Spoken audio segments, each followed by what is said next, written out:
Bismillahirrahmanirrahim. Alhamdulillahirrabbilalamin. Wassalatu wassalamu ala ashrafil anbiya'i wal mursalin wa ala alihi wa sahbihi ajma'in. Assalamualaikum warahmatullahi wabarakatuh. Salam ukhuwah, salam kasih sayang dan salam satu Malaysia.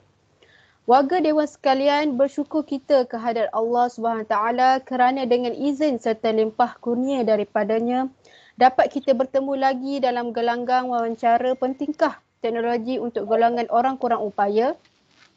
Bersama saya Nawal Atiyah binti Kamaru Bahrain selaku moderator pada pagi yang berbahagia ini.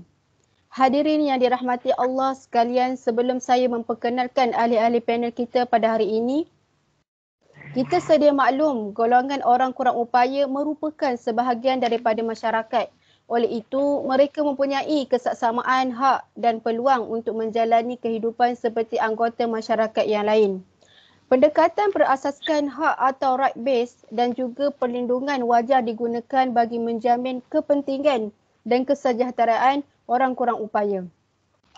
Apakah itu orang kurang upaya? Orang kurang upaya adalah seseorang yang mempunyai ketidakupayaan jangka masa panjang dari segi fizikal, mental, intelektual atau panca indera yang apabila berhadapan dengan pelbagai halangan mungkin tidak dapat melibatkan diri sepenuhnya dan secara efektif dalam masyarakat. Justru masalah ini perlu dilihat dalam skop yang lebih besar jika ianya ingin diselesaikan sesuai dengan tajuk forum kita pada kali ini. Penggunaan teknologi untuk golongan orang kurang upaya. Sebelum mengupas tajuk ini dengan lebih mendalam, terlebih dahulu mari kita berkenalan dengan 4 orang ahli panel kita pada hari ini. Jangan ragu dan jangan risau kerana warga Dewan sememangnya tidak asing lagi dengan panel-panel kita pada hari ini. Baiklah, ahli panel pertama, Saudari Sofia Adibah binti Osman. Seterusnya, ahli panel kedua, Saudari Nurkhalis Aisyah binti Abdul Halim. Panel ketiga iaitu Saudari Nur Aisyatul Umairah binti Suhaimi. Dan panel keempat kita iaitu Saudari Hidayatul Syuhada binti Zulkarnain. Selamat datang juga buat saudari-saudari sekalian. Sebelum saya menyimpang dengan lebih jauh, soalan saya pada panel pertama, apakah cara dapat mengelakkan bahaya untuk golongan orang kurang upaya? Silakan. Terima kasih diucapkan kepada Cik Nawal selaku moderator kita pada hari ini. Bismillahirrahmanirrahim. Pada zaman sekarang ini, teknologi ini merupakan sesuatu yang amat penting kepada semua orang, terutamanya golongan kurang upaya. Baiklah, saya akan terangkan apa itu yang dimaksudkan dengan teknologi. Teknologi adalah pembangunan dan penggunaan alatan, mesin, bahan dan proses untuk menyelesaikan masalah manusia. Teknologi selalunya berkait rapat dengan rekaan dan gadget menggunakan prinsip sains dan proses terkini. Maksud yang kedua ialah teknologi digunakan dalam bidang ekonomi yang mana teknologi dilihat sebagai tahap pengetahuan semasa dalam menggabungkan sumber yang bagi menghasilkan produk yang dikehendaki. Oleh itu, teknologi akan berubah apabila pengetahuan kita berubah. Takrifan teknologi yang digunakan di sekolah-sekolah dan institusi pengajian tinggi di Malaysia ialah aplikasi pengetahuan sains yang boleh memanfaatkan serta menyelesaikan masalah manusia yang dihadapi dalam kehidupan seharian. Penggunaan teknologi di Malaysia sangat banyak digunakan, antaranya telefon pintar dan komputer riba. Katanya, ianya telah memberi banyak manfaat kepada orang ramai, terutamanya golongan wanita, kanak-kanak. Lebih semula kepada pertanyaan yang ditujukan oleh Cik Nawal sebentar tadi, antara kepentingan teknologi kepada golongan orang kurang upaya ialah dapat mengelakkan berlakunya ancaman bahaya. Golongan OKU ini sering menjadi mangsa seperti yang kita tahu banyak media yang melaporkan bahawa telah berlakunya banyak kejadian kes robot, penculikan dan banyak lagi. Jadi, dengan adanya teknologi ini, ianya telah membantu mereka untuk melangsungkan kehidupan seperti biasa tanpa memikirkan bahaya di sekelilingnya. Terdapat banyak peralatan teknologi yang digunakan bagi tujuan keselamatan untuk golongan OKU, seperti perkongsian lokasi keberadaan mereka di luar menggunakan live location serta pemantauan dari kamera litar tertutup dengan hanya menggunakan telefon pintar. Melalui teknologi ini, apabila berlakunya sesuatu seperti mereka diculik atau lain-lain, kita dapat mengenal pasti keberadaan mereka dan seterusnya melaporkan kepada pihak berkuasa agar tindakan sewajarnya dapat diambil. Oleh itu, jelaslah bahawa penggunaan teknologi bagi golongan orang kurang upaya amatlah penting agar dapat menjamin keselamatan mereka. Baiklah, saya akan menanyakan soalan seterusnya kepada Cik Sofia, iaitu panel kita yang pertama. Apakah keistimewaan dan kemudahan yang diberikan kepada golongan orang kurang upaya di Malaysia? Baiklah, terima kasih atas soalan itu tadi. Seperti yang kita tahu, Kerajaan Malaysia telah banyak memberikan keistimewaan dan kemudahan terhadap golongan orang kurang upaya. Antaranya, yang pertama, Kerajaan Malaysia telah menubuhkan Majlis Paralimpik Malaysia bagi menggalakkan sukan dan rekreasi di kalangan orang kurang upaya. Setiap 2 tahun sekali, kejohanan sukan Paralimpik akan diadakan. Seterusnya, kerajaan juga giat menjalankan kegiatan kesenian dan kebudayaan bagi golongan OKU. Satu kumpulan kesenian orang kurang upaya ditubuhkan dalam satu tabung dan satu tabung juga dilancarkan bagi memudahkan kumpulan ini menjalankan aktiviti dan latihan. Di samping itu, Kementerian Pendidikan Malaysia juga di bawah Jabatan Pendidikan Khas menyediakan kelas khas kepada kanak-kanak cacat penglihatan, pendengaran dan masalah pembelajaran. Kerajaan juga telah mengecualikan bayaran pendaftaran kemasukan pelajar-pelajar kurang upaya di institusi-institusi pengajian. Selain itu, kerajaan juga memberi rebate cukai kepada pembayar cukai bagi membeli alat-alat khas bagi kegunaan sendiri atau kegunaan. Kemudian, kerajaan memberi pengecualian duty import dan cukai jualan ke atas semua peralatan yang direka khas untuk kegunaan orang kurang upaya. Dan akhir sekali, orang kurang upaya dikecualikan daripada bayaran rawatan di hospital kerajaan termasuk bayaran wad kelas ketiga, bayaran pakar dan ubat-ubatan. Dengan itu diharapkan dengan keistimewaan dan kemudahan yang diberikan dapat meringankan beban golongan orang kurang upaya. Terima kasih kepada panel pertama kita atas lontaran perbahasan yang utuh lagi berisi. Memang teknologi selalunya berkait rapat dengan rekaan dan gadget menggunakan prinsip sains dan proses terkini seperti dalam bidang ekonomi semestinya amat penting sekali. Seterusnya, mari kita dengar pendapat dari panel kedua. Silakan. Terima kasih. Salam mesra pembuka kata bagi memulakan bicara saya. Salam sejahtera madah bermula kepada hadirin pendengar bicara. Terima kasih Tuan Moderator, Cik Nawar Atiyah, ahli-ahli panel dan para hadirin sekalian. Baiklah, seperti yang kita tahu, perkembangan dunia teknologi dan telekomunikasi serta projek multimedia super corridor iaitu MSC telah menempatkan Malaysia dalam hubungan global antara negara-negara maju di dunia. Pelbagai usaha telah dijalankan untuk memaksimumkan penggunaan teknologi dalam mentransformasikan masyarakat Malaysia kepada masyarakat bermaklumat ataupun dalam bahasa Inggerisnya knowledge-based society. Kemajuan teknologi seperti internet dan multimedia begitu menonjol dalam sektor awam dan swasta. Ini selaras dengan matlamat wawasan 2020 yang telah diutarakan oleh mantan Perdana Menteri kita iaitu Tun Dr. Mahathir Mohamad. Beliau berkata, in the information age that we are living in the Malaysian society must be information rich. It can be no accident that today there is no wealthy developed country that is information poor and no information rich country is poor and undeveloped. Jadi kesimpulan yang dapat kita pelajari daripada kata-kata mantan Perdana Menteri kita ini, untuk mencapai matlamat wawasan 2020 dan mewujudkan masyarakat bermaklumat, maka inisiatif untuk mengintegrasikan penggunaan teknologi dalam kehidupan seharian adalah perlu, tidak kiralah untuk golongan normal maupun golongan orang kurang upaya. Baiklah, mengenai tajuk kita pada hari ini iaitu pentingkah teknologi untuk golongan OKU, saya sendiri akan menguraikan atau memperjelaskan sedikit sebanyak mengenai kepentingan penggunaan teknologi kepada golongan OKU yang sudah tidak asing lagi pada hari ini.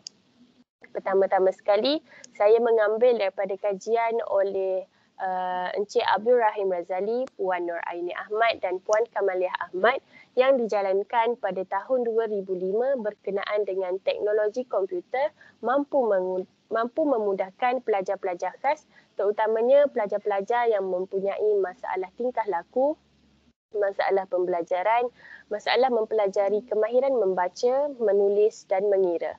Penggunaan multimedia dalam pendidikan ini banyak menarik minat pelajar dalam pembelajaran kerana ianya menarik, senang digunakan, malah pemahaman golongan pelajar ini menjadi lebih berkesan melalui penerangan gambar-gambar dan tayangan secara langsung. Tambahan lagi, penggunaan komputer dalam pengajaran dan pembelajaran bukan sahaja membantu guru mencapai objektif mereka, malah ianya juga dapat memberi peluang kepada pelajar-pelajar khas untuk mencuba cara pembelajaran yang baru. Sokongan daripada pihak pentadbir juga banyak memainkan peranan sejauh mana penerimaan penggunaan teknologi komputer dalam kalangan guru dan pelajar pendidikan khas.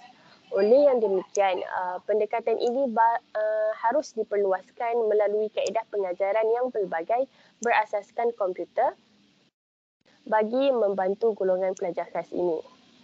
Dalam serba era moden sekarang ini, penggunaan teknologi komputer amatlah sesuai untuk dijadikan alat pembelajaran bagi membantu golongan pelajar khas ini kerana komputer berkemampuan untuk mencari maklumat yang diperlukan dengan cekap dan pantas. Jadi tidak dinafikan lagi bahawa komputer ini mempunyai banyak kepentingan dan keistimewaannya. Kelebihan inilah yang menjadikan teknologi pada hari ini sangat penting dan bermanfaat untuk golongan OKU, terutama sekali pada pelajar golongan OKU. Di samping itu, ianya juga boleh membantu golongan orang kurang upaya dalam melakukan aktiviti harian mereka. Sebagai contoh, teknologi komputer dan telefon bimbit dapat membantu mereka untuk menghantar maklumat seperti dokumen-dokumen melalui email dan mereka juga dapat berkomunikasi dengan orang lain dengan lebih mudah.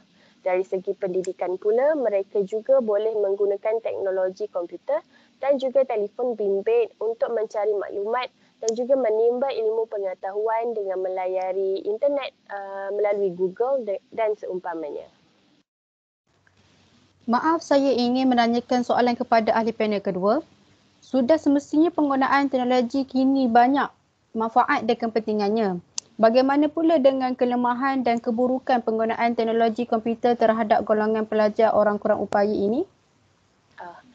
Terima kasih Tuan Moderator Cik Nawak Atiyah kerana telah mengajukan soalan sebentar tadi yang sangatlah bernas. Benar, tidak dapat dinafikan lagi bahawa teknologi ini juga mempunyai kelemahannya yang tersendiri. Salah satu kelemahan yang boleh dibincangkan adalah kos-kos teknologi yang mahal. Alat-alat komputer ini adalah sangat mahal bagi mereka yang mempunyai kos sara hidup yang rendah. Ini disebabkan kerana sesetengah alat-alat teknologi ini mempunyai kos yang sangat tinggi. Ianya adalah sukar bagi mereka untuk memiliki alat-alat teknologi tersebut. Selain daripada itu, untuk menggunakan teknologi seperti komputer, ianya memerlukan individu tersebut untuk memiliki kemahiran bagi menggunakan alat-alat teknologi tersebut. Tambahan pula, sesetengah daripada alat-alat teknologi ini juga memerlukan penyelenggaraan untuk memastikan alat-alat tersebut berfungsi dan sentiasa dalam keadaan yang baik. Secara keseluruhan, perkembangan teknologi ini dari semasa ke semasa sedikit sebanyak telah memberi kelebihan dan menjadi kepentingan bagi golongan-golongan OKU. Seperti yang saya telah perjelaskan sebentar tadi, teknologi ini juga mempunyai kelemahan yang tersendiri. Namun, kelebihan dan kelemahan ini juga bergantung kepada individu yang menggunakan teknologi itu. Sekiranya golongan OKU tersebut dapat menggunakan teknologi dengan sepenuhnya yang dapat memberi manfaat, maka teknologi itu mempunyai kelebihan yang banyak berbanding daripada kelemahannya dan begitu juga sebaliknya. Namun saya sangatlah yakin penggunaan teknologi pada golongan OKU hari ini banyak kepentingannya berbanding kelemahannya. Saya harap huraian ini dapatlah menjawab soalan daripada Tuan Moderator sebentar tadi. Sebelum mengundurkan diri, saya hendak mengucapkan terima kasih kerana telah diberi peluang untuk menyampaikan bicara saya pada hari ini. Saya harap melalui wawancara ini, masyarakat dapat menyedari bahawa betapa pentingnya teknologi kepada golongan orang kurang upaya. Dengan ini, saya mengakhiri ucapan saya. Sekian, terima kasih. Sungguh intelektual pemikiran saudari panel kita yang kedua. Memang tidak dapat disangka lagi. Sebentar tadi panel kedua ada menyatakan bahawa teknologi komputer mampu memudahkan pelajar-pelajar khas, terutamanya pelajar-pelajar bermasalah tingkah laku dan bermasalah pembelajaran, mempelajari kemahiran membaca, menulis dan mengira. Ia sangat diperlukan bagi golongan tersebut untuk memudahkan pembelajaran serta penggunaan harian mereka. Bahagian dengan keadaan sekarang ini yang tidak begitu mengizinkan mereka belajar bersemuka dengan guru, mereka mudah menggunakan teknologi komputer dengan pintar dan pantas tanpa perterangan orang sekitar. Baiklah, seterusnya saya ingin menanyakan persoalan seterusnya kepada ahli panel kita yang ketiga. Bagaimanakah untuk meningkatkan taraf hidup orang kurang upaya? Silakan. Baiklah, terima kasih diucapkan kepada Cik Nawal selaku moderator kita pada hari ini. Bismillahirrahmanirrahim. Setelah kita dengar pencerahan daripada panel pertama dan panel kedua, ingin saya menambah satu lagi kepentingan teknologi kepada golongan OKU ini.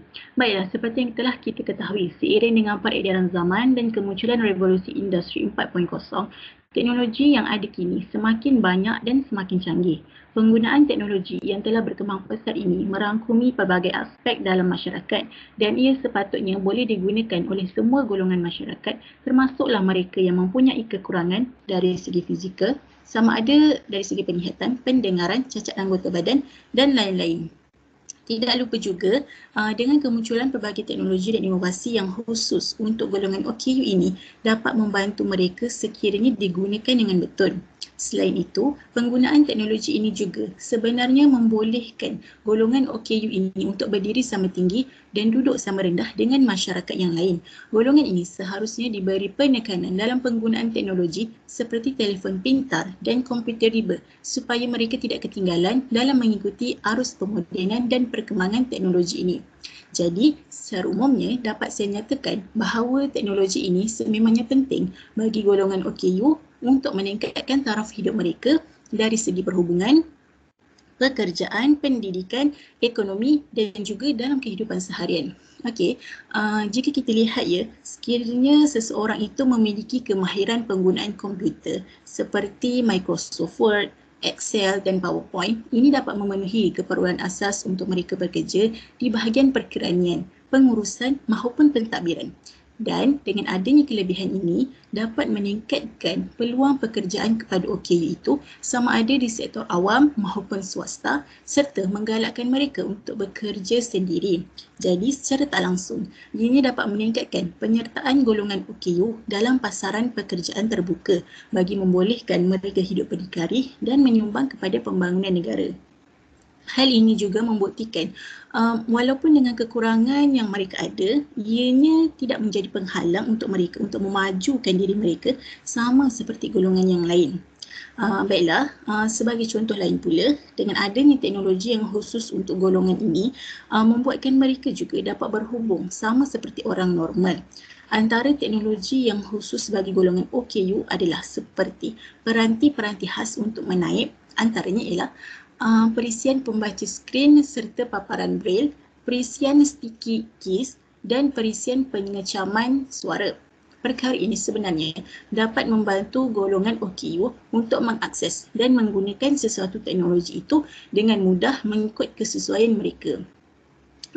Jika kita perhatikan, apabila seseorang OKU itu dapat mengakses kepada sesuatu teknologi, maka individu tersebut berkemampuan untuk mencapai atau mendapatkan pelbagai ilmu pengetahuan dan maklumat terkini yang bermanfaat buat mereka. Jadi, melalui kemajuan dalam bidang penyebaran maklumat, golongan OKU juga tidak akan ketinggalan untuk mengikuti perkembangan di dalam dan di luar negara. Jadi jelaslah bahawa teknologi ini sememangnya penting untuk golongan OKU dan wajarlah untuk mereka memanfaatkannya dengan sehabis baik. Natijahnya, teknologi dapat memberi impak yang besar dan perubahan yang baik dalam hidup mereka, seterusnya dapat menambah kualiti hidup bagi golongan istimewa ini. Saya ingin mengajukan soalan kepada ahli panel kita yang ketiga. Baiklah Cik Aisyatul, sebentar tadi anda ada menyentuh berkaitan peranti-peranti khas untuk golongan orang kuat upaya ini seperti perisian pembaca skrin serta paparan braille, perisian sticky keys dan perisian pengecaman suara. Bolehkah Cik Aisyatul menerangkannya dengan lebih lanjut? Ya benar. Saya ada menyentuh tentang perkara itu. Okey, yang pertama ialah perisian pembaca skrin serta paparan braille. OKU yang mempunyai kekurangan dari segi penglihatan boleh menggunakan teknologi perisian pembaca skrin dan paparan braille ini bagi membantu mereka untuk menggunakan komputer. Perisian pembaca skrin adalah merupakan satu perisian yang mengandungi komponen sintesis pengucapan yang akan mengucapkan sebarang teks yang muncul pada skrin. Teknologi ini termasuk keupayaan untuk mengucapkan teks dalam dokumen, dalam kotak dialog dan mesej ralat. Pembaca skrin juga dapat mengucapkan pilihan menu dan teks untuk ikon-ikon dalam komputer. Seterusnya ialah perisian sticky keys. Teknologi ini boleh digunakan oleh golongan OKU yang mempunyai kekurangan dari segi fizikal, terutama tangan atau jari yang mungkin mempunyai kesukaran untuk menggunakan papan kekunci dan tertikus yang sedia ada. Perisian ini memberikan seseorang OKU itu satu alternatif yang lain bagi mengatasi masalah menekan 2 atau 3 kekunci pada masa yang sama. Sebagai contoh, kalau kita nak copy sesuatu ayat, kita akan tekan Ctrl plus C dalam satu masa yang sama. Tapi dengan menggunakan sticky keys, pengguna dapat menekan kekunci satu persatu tanpa perlu menekan pada masa yang sama. Bagi pengguna yang menggunakan sistem pengoperasian Windows, fungsi sticky keys boleh diaktifkan dengan mengaktifkan accessibility options dalam panel kawalan. Dan akhir sekali ialah perisian pengecaman suara. Perisian pengecaman suara ini melibatkan penggunaan perisian dan juga peranti. Mikrofon digunakan untuk merakam suara pengguna OKU dan perisian pengecaman suara akan menterjemahkannya ke dalam bentuk perkataan dan dipaparkan pada skrin komputer. Pengguna OKU bukan sahaja dapat menaik perkataan dengan menggunakan suara, malah ia dapat melayari dokumen dan internet. Bagi golongan OKU yang mempunyai kekurangan dari segi pendengaran pula, bahagian audio untuk multimedia perlu disertakan sekali bersama caption supaya ia boleh difahami. Apa itu caption? Caption atau bahasa mudahnya sari kata adalah perwakilan dalam bentuk teks bagi sesuatu bunyi atau dialog yang diucapkan dalam video itu. Kalau kita teliti dengan lebih dalam, pasti kita boleh lihat bahawa teknologi ini sebenarnya dapat membantu dan memudahkan golongan OKU sekiranya ia digunakan dengan tata cara yang betul dan sesuai mengikut kemampuan mereka. Jadi saya rasa itu sahajalah serba sedikit penerangan dari saya mengenai teknologi yang khusus untuk golongan OKU ini. Terima kasih, saya serahkan semula kepada moderator kita. Begitu hebat pendapat yang diutarakan oleh panel kita sebentar tadi. Apabila zaman dan kemunculan revolusi industri 4.0, teknologi semakin canggih. Penggunaan teknologi semestinya telah berkembang pesat dengan merangkumi pelbagai aspek dalam masyarakat dan ianya penting juga kepada golongan orang kuat upaya ini supaya mereka tidak ketinggalan di zaman. Jadi masyarakat yang produktif ini perlulah mencari inisiatif yang berinovasi supaya memudahkan kehidupan seharian mereka. Baiklah, sekarang kita pendengarkan pula daripada panel kita yang keempat, iaitu Cik Hidayah. Sebenarnya apa kepentingan teknologi kepada golongan orang kurang upaya dari segi perniagaan? Baiklah, terima kasih Cik Nawal beri saya peluang untuk bercakap. Okey, jadi kita berbalik pada soalan tadi. Apakah kepentingan teknologi kepada golongan OKU dari segi perniagaan. Teknologi ni kita tahu ianya bukan sahaja menjadi kepentingan buat kita, yakni golongan bukan OKU. Malahan golongan OKU juga memerlukan teknologi. Sama juga seperti kanak-kanak, orang dewasa, remaja dan golongan tua. Boleh dikatakan kita semua yang berada di zaman revolusi industri 4.0 ni bergantung pada teknologi untuk hidup. Lebih-lebih lagi sekarang kita berada di zon pandemik kan, dan hampir 2 tahun masyarakat terjejas dari segi kewangan.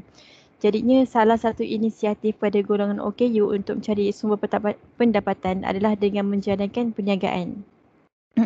Seperti yang kita tahu, teknologi memainkan peranan yang penting dalam kehidupan kita. Salah satunya teknologi maklumat berfungsi sebagai media yang menyampaikan maklumat dan bidang perniagaan. Di akhbar Sinar Harian, saya ada baca ada sebuah unit khas di bawah Kementerian Komunikasi dan Multimedia KKMM telah pun ditubuhkan untuk memberi fokus kepada usaha membantu golongan orang kurang upaya memanfaatkan teknologi termasuk menjalankan perniagaan dalam talian. Kita dapat lihat apabila kementerian sendiri menubuhkan satu unit besar untuk golongan OKU, mesti terdapat kepentingan kepada mereka yang mampu mengubah nasib mereka sedikit sebanyak.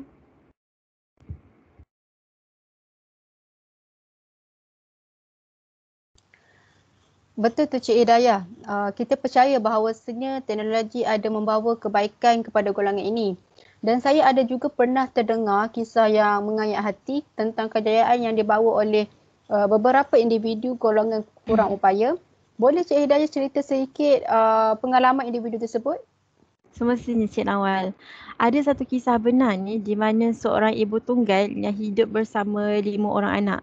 Okay, nama beliau Kak Zu. Kak Zu ni ada 2 bisnes yang dikembangkan lah dalam beberapa tahun lepas. Dia ada bisnes kedai makan dan satu lagi bisnes kedai menjahit. Tetapi tak ada Allah lah. Ada satu hari tu beliau terlibat dalam kemalangan yang melibatkan trailer. Dari situ kaki beliau mula lumpuh dan masa tu juga anak-anak masih lagi bersekolah. Tapi Kak Zu ni orangnya sangat positif. Dia cuba bangkit semula, sedikit demi sedikit beliau berusaha untuk menanggung keluarga. Tapi sekali lagi beliau ditimpa musibah. Kedai jahit beliau tu terbakar, menyebabkan lebih kurang dalam RM200,000 kerugian. Tapi macam kita sebutlah kan, Kak Zu ni orangnya positif kan. Cuba bayangkan kalau kita ada di tempat beliau, mampu ke kita nak lalui semua ni? Demi anak-anak beliau cuba bangkit, cuba mula lagi bisnes yang sedia ada. Dan Alhamdulillah sekarang ni beliau mampu mengambil 3 orang pekerja yang di mana datang juga daripada golongan OKU. Baiklah para pendengar sekalian, dari kisah Kak Zu ni, beliau bukan sahaja menunjukkan kita perlu positif dalam setiap dugaan yang menimpa. Bahkan beliau juga memberi kita hint bahawa mesin jahit, tak kira lah mesin jahit komputer ke, portable ataupun sebagainya, juga mampu membantu golongan OKU bergiat saing dengan usahawan-usahawan yang lain untuk mencari rezeki. Okay, seperti yang kita tahu, teknologi ni luas dari segi penggunaan dan jenis-jenisnya. Bagi usahawan, mereka menganggap teknologi ni sebagai satu pintu kepada kejayaan dalam berbisnes.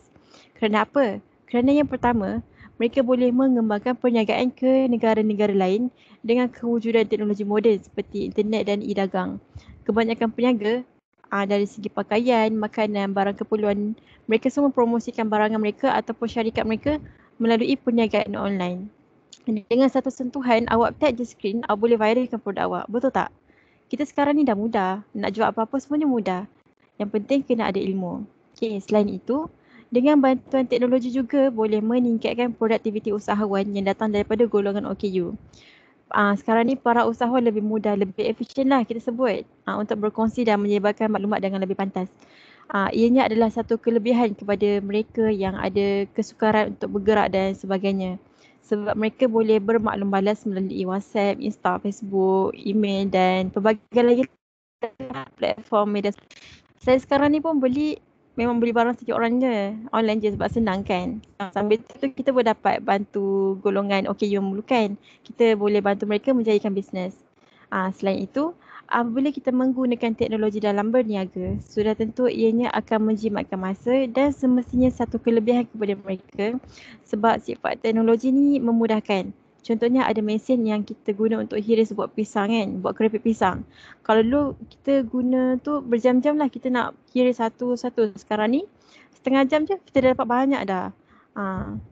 Dalam jimatkan masa, malah teknologi juga menjamin keberkesanan kos. Hal ini kerana teknologi membolehkan proses perniagaan dikomputerkan. Di aman perniagaan akan mendapat pulangan yang lebih tinggi dengan menggunakan peralatan mesin yang berteknologi. Masya Allah, terima kasih Cik Hidayah atas penjelasan yang menarik dan informatif tadi. Dengan cerita tentang Kak Zu, kita dapat lihat pengorbanan seorang ibu, seorang usahawan yang bercita-cita membantu untuk menampung keluarga kan. Begitu memberi impak ya, sebenarnya teknologi ini bukan sahaja dari segi pembelajaran, taraf hidup dan mengelakkan bahaya, tetapi juga kepada perniagaan. Betul tu Shinawal. Sebenarnya apa yang kami kongsikan ni baru saja sebahagian kerana topik ni agak meluas lah. InsyaAllah sekiranya kita dapat bersidang sekali lagi, mungkin kita dapat bahaskan dengan lebih mendalam. Perisian pendapat dan cerita yang disampaikan oleh panel keempat begitu utuh lagi berisi. Baiklah, terima kasih saya ucapkan kepada keempat-empat ahli panel kita kerana sudi hadir dan sudi menyuarakan pendapat masing-masing. Moga apa yang kita dapat hari ini tidak sekadar masuk telinga kanan, keluar telinga kiri. Nampaknya masa amat menceburui kita. Sebelum berakhir, mari kita sama-sama menepuk tangan untuk diri sendiri kerana berjaya dan tekun mendengar perbincangan kita hari ini. Kesimpulannya, perkara yang berkaitan dengan golongan orang kulit upaya sebenarnya bukanlah suatu perkara yang patut kita pandang remeh kerana mereka juga mempunyai tanggungjawab dalam membantu kehidupan seharian mereka seperti pendidikan, pekerjaan dan lain-lain. Mereka juga seperti kita yang normal ini mahukan kemudahan, keselesaan dan kejayaan. Sebelum mengakhiri bicara wawancara kita pada hari ini, terimalah serangkap pantun yang berbunyi, tuailah padi antara masak, esok jangan layu-layuan. Intailah kami antara nampak, esok jangan rindu-rinduan. Sekian saja untuk hari ini, terkasar bahasa, tersilap bicara, mohon dimaafkan. Sesungguhnya yang baik itu datangnya daripada Yang Maha Pencipta dan yang kurang elok itu datangnya daripada kekhilafan diri kami sendiri. Wallahu alam. Saya akhiri wawancara kita pada pagi ini dengan lafaz yang mulia. Wabillahi taufiq wal hidayah. Assalamualaikum warahmatullahi wabarakatuh. Waalaikumsalam warahmatullahi wabarakatuh.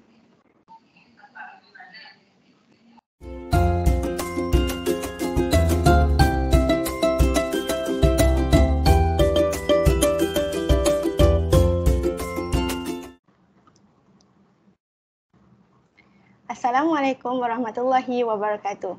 Saya Nurul Islam binti Nozansyah, nombor matrik 12000129. Saya Nurdamia Atikah binti Ramzi, nombor matrik 12002752. Saya Syaratan Nisa binti Muhammad Nafiah, nombor matrik 1200771. Saya Dania Marsha binti Muhammad Faris, nombor matrik 1202754. Saya Siti Nur Atikah binti Mio Ulul Azmi dan nombor matrik 1200773. Baik. Assalamualaikum warahmatullahi wabarakatuh dan selamat pagi saya ucapkan kepada para ahli panel dan penonton sekalian. Alhamdulillah, dengan rahmat ilahi kita dapat bersama-sama pada hari ini dalam wawancara ini untuk membincangkan tentang satu topik yang sering dipandang enteng oleh masyarakat pada hari ini, iaitu berkenaan tentang hak kesihatan golongan orang kurang upaya atau OKU. Sebelum memulakan wawancara ini, suka untuk saya memperkenalkan diri saya dan ahli panel yang arif lagi bijaksana yang terlibat pada hari ini. Saya Nurul Islam binti Nozansyah sebagai moderator wawancara anda pada hari ini. Seterusnya, ahli panel yang pertama, Cik Nurdamia Atikah binti Ramzi. Kemudian, panel yang kedua ialah Cik Saidatul Anisa binti Muhammad Hanafiah. Panel yang ketiga ialah Cik Dania Marsha binti Muhammad Faris. Dan panel yang terakhir iaitu yang keempat ialah Cik Siti Nur Atikah Mio Ulul Azmi. Terima kasih kerana sudi pada hari ini untuk berkongsi ilmu. Baiklah. Seringkali kita baca di berita maya atau media sosial pada hari ini, ramai golongan OKU yang kebajikannya sering terabai, terutamanya ketika musim pandemik COVID-19 ini. Hal ini kerana kita sedia maklum bahawa ramai individu yang terjejas semasa pandemik ini, apatah lagi kepada golongan OKU. Antara aspek yang penting tentang kebajikan golongan OKU selain dari pendidikan dan ekonomi mereka ialah kesihatan. Jadi, untuk tidak membuang masa, saya mempersilakan ahli panel yang pertama untuk menjelaskan apakah definisi OKU yang sebenarnya. Dipersilakan. Terima kasih kepada saudari moderator kita iaitu Cik Nurul yang saya kira sungguh bersemangat dan bertenaga ya pagi ni. Alhamdulillah. Bismillahirrahmanirrahim. Alhamdulillahirrabbilalamin. Wassalatu wassalamu ala asyrafil anbiya'i wal mursalin wa ala alihi wa sahbihi ajma'in. Rabbi syrah li sadri wa yassir li amri wahlul 'uqdatam min lisani yafqahu qawli. Sebelum saya menjawab kepada persoalan moderator sebentar tadi, suka untuk saya ceritakan sebuah kisah iaitu mengenai Abdullah ibnu Ummi Maktum. Beliau merupakan sahabat yang buta tapi celik mata hatinya. Beliau juga merupakan sahabat daripada suku Quraisy yang juga merupakan sepupu kepada isteri Rasulullah iaitu Sayyidatina Khadijah binti Huwailid radhiyallahu anha. Satu hari Rasulullah SAW duduk berdialog dengan para pembesar Quraisy dengan harapan supaya mereka ni terima Islam dan dengan tu dapat menghentikan penganiayaan kepada sahabat-sahabat lah time tu. Tiba-tiba datangnya Abdullah ibnu Ummi Maktum ni datang minta untuk Rasulullah ajarkan kepadanya ayat-ayat Allah ni. Kata Abdullah, Ya Rasulullah, ajarkanlah kepadaku ayat-ayat yang telah diajarkan Allah kepadamu. Tapi baginda terlalu sibuk dengan para pembesar Quraisy ketika itu, lantas menghiraukan, mengendahkan permintaan Abdullah tersebut. Jadi sejurus daripada peristiwa tersebut, maka turunlah wahyu Allah dalam surah Abasa ayat 1 hingga 10. Izinkan saya untuk baca terjemahan dia. Ya, silakan. Auzubillahi minasyaitanirrajim. Dia memasamkan muka dan berpaling. Ketika itu didatanginya orang buta. Dan apa jalannya engkau dapat mengetahui tujuan wahai Muhammad? Barangkali dia mahu membersihkan hatinya dengan pelajaran agama yang didapatinya daripadamu. Ataupun dia mahu mendapat peringatan, sungguh peringatan itu memberi manfaat kepadanya. Adapun orang yang merasa keadaannya telah cukup, tidak berhajat lagi kepada ajaran Al-Quran, maka engkau bersungguh-sungguh melayaninya. Padahal engkau tidak bersalah kalau dia tidak mahu membersihkan dirinya dari keingkarannya. Adapun orang yang segera datang kepadamu dengan perasaan takutnya melanggar perintah-perintah Allah, maka engkau berlengah-lengah melayaninya. Sadaqallahul azim. Jadi jelaslah dalil Allah ni menjadi bukti bahawa golongan OKU ni mendapat kedudukan yang istimewa apabila Allah sendiri telah menegur baginda tentang cara layanannya terhadap Abdullah tadi. Okay, semoga dengan kisah ni dapat memberi kita lebihlah penghayatan untuk kita lebih memahami tentang kepentingan untuk melayani orang OKU dengan baik. Okey, kita teruskan kembali kepada persoalan moderator sebentar tadi mengenai apakah sebenarnya definisi OKU. Saya ambil daripada 3 sumber. Yang pertama daripada Akta Orang Kurang Upaya 2008.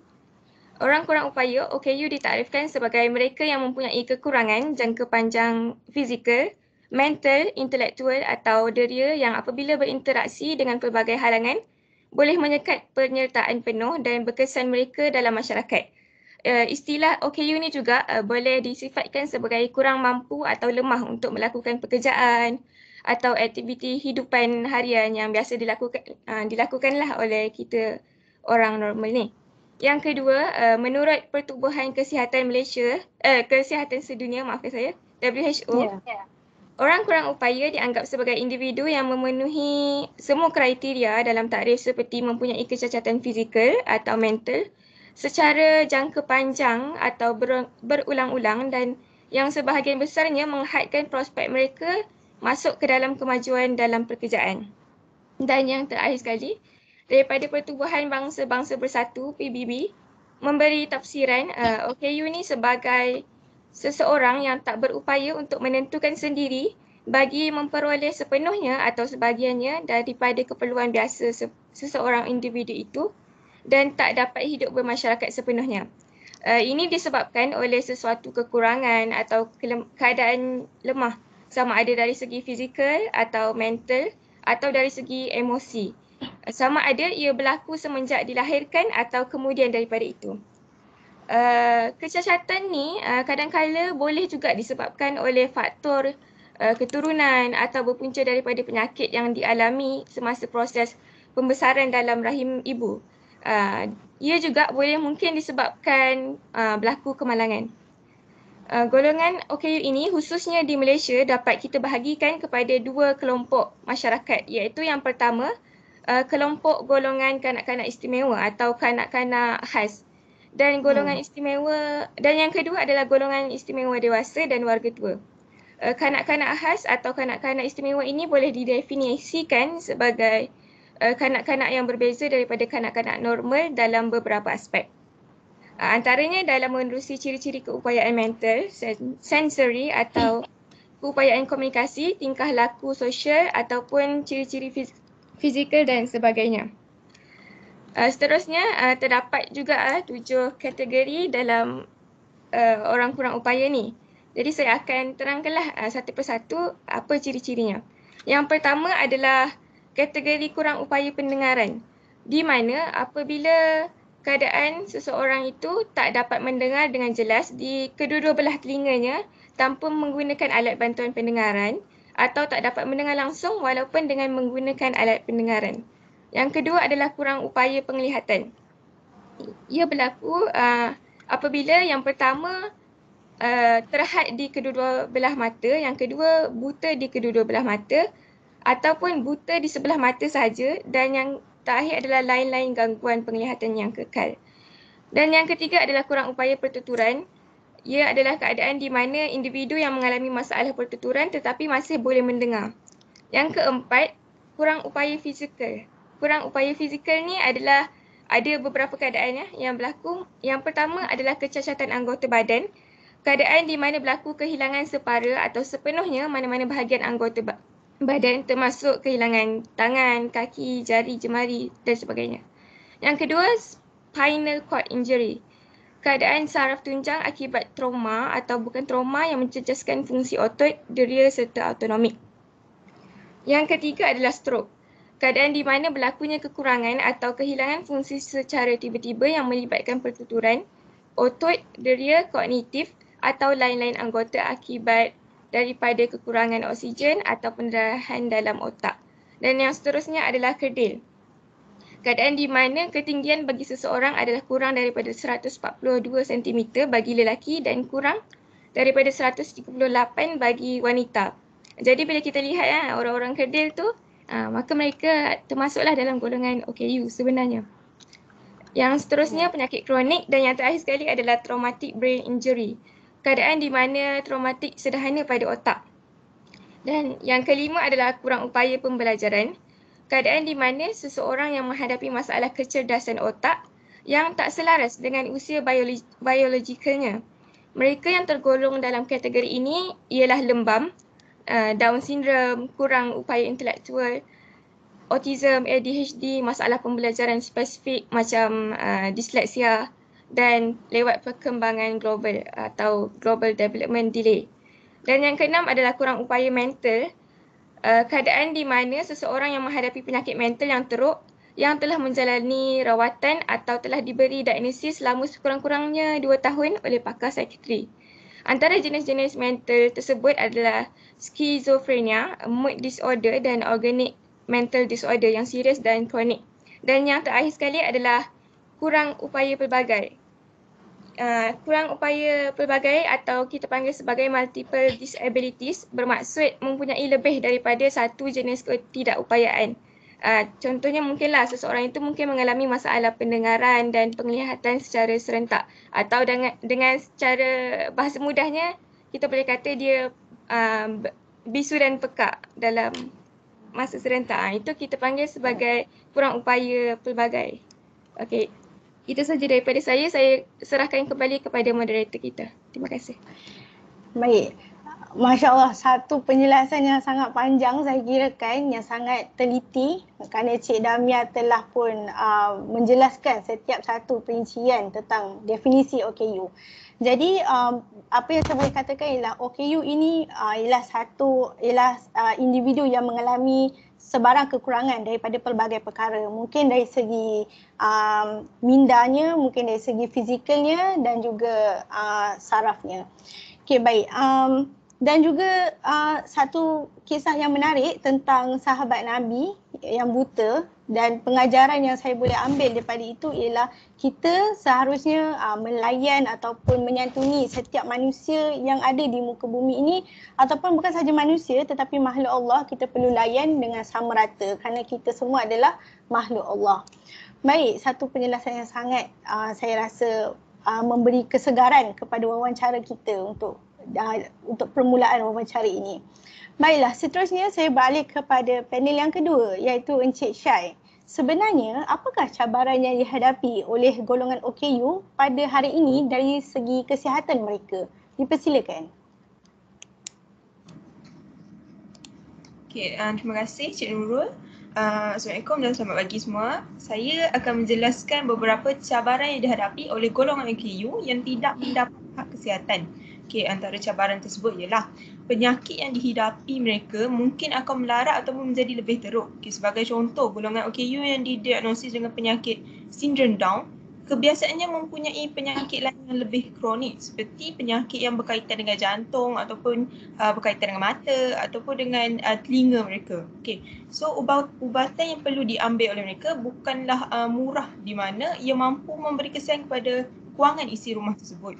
Namun begitu, sekiranya mereka mendapat hak istimewa berkaitan dengan kesihatan mereka, seperti memperoleh bekalan ubat-ubatan yang mencukupi pada satu tempoh masa, ia semestinya akan membantu mereka untuk meneruskan kehidupan pada masa itu. Lepas tu, walau bagaimanapun, jika tiada pihak yang memastikan golongan OKU mendapat hak kesihatan mereka, perkara ini tidak dapat kita sangkalah bahawa ia akan menjadi lebih memudaratkan ke atas kesihatan golongan OKU tersebut. Okay, seterusnya, jumlah kematian mereka dari golongan OKU juga meningkat daripada tahun-tahun sebelum ni. So hal ini kerana golongan OKU tidak mempunyai hak kesihatan yang mereka sepatutnya peroleh. Rawatan yang mereka terima dari pihak kerajaan tidak sesuai ataupun tidak mampu mengubati atau mengawal penyakit yang mereka hadapi. Okay, sebagai contoh, sekiranya terdapat mereka dari golongan OKU mempunyai penyakit sawan, rawatan yang diberikan kepada mereka seharusnya berbeza dengan mereka yang normal. Okay, kerana terdapat side effects ataupun kesan sampingan yang berpunca daripada ketidakupayaan yang mereka ada.